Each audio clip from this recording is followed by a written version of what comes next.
morning everyone. Good morning classmates. Good morning sir. Today, I will tackle all about the anatomical movements. What is the anatomical movements? Anatomical movements is describe the action of the muscle upon the skeleton. Anatomical movements are the body movements. There are general anatomical terms that can be used to describe most movements the body makes. Most terms have a clear, opposite, and so are treated in pairs. These pairs include the flexion and extension. What is flexion and extension?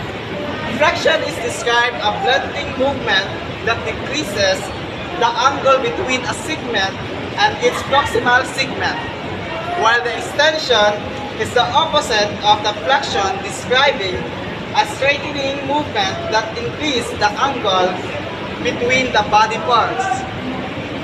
The abduction and adduction. What is abduction and adduction? Abduction is the motion of the structure away from the midline, which adduction refers to motion towards the center of the body, while adduction refers to a motion that pulls a structure or part towards the midline of the body or towards the midline of line. Next, the medial and lateral rotation. The medial rotation refers to rotation towards the axis of the body, while the lateral rotation refers to a rotation away from the center of the body. Elevation and depression. Elevation refers to a movement in a superior direction, and the depression refers to a movement in inferior direction. The terms elevation and depression refer to a movement above and below the horizontal. Elevation and depression of the mandible.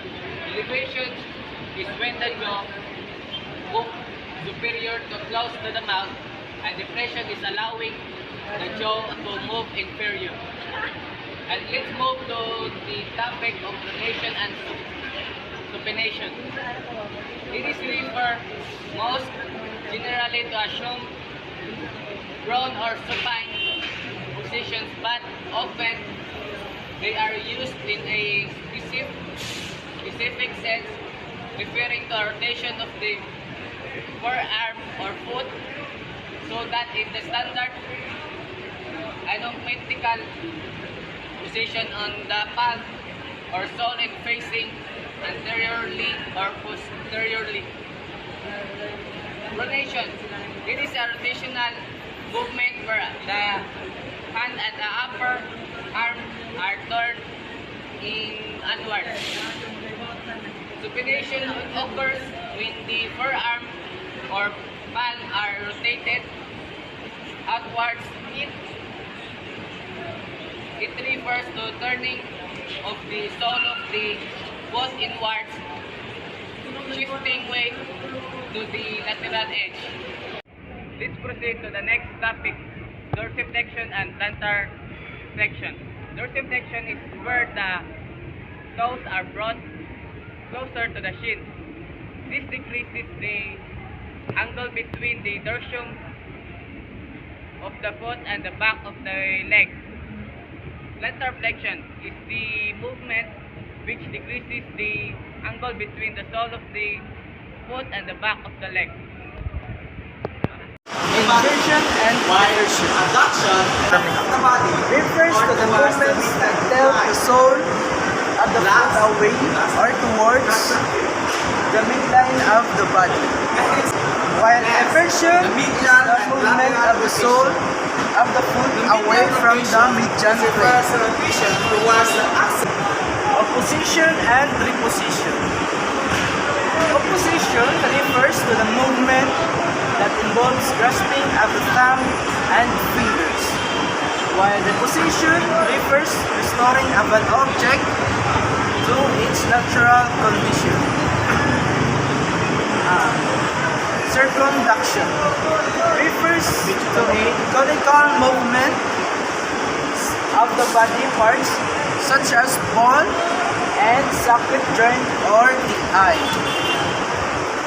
Circumduction a combination of flexion, extension, adduction, and abduction. Circumduction can be best performed at ball and socket joints such as the hip and shoulders, but may also be performed by other parts of the body such as fingers, hands, feet, and head. Protraction and retraction. It refers to an anterior or posterior movement such as of the arm at the shoulders and the mandible. Protraction is when the jaw slides at the Go. Protraction is when the jaw slides anteriorly, and retraction is when the jaw slides posteriorly. Regression and progression is an exercise. Regression is simply an approach to decrease the demand of an exercise or movement. Conversely, a progression does the opposite by increasing the demand incrementally through minor changes. Thank you.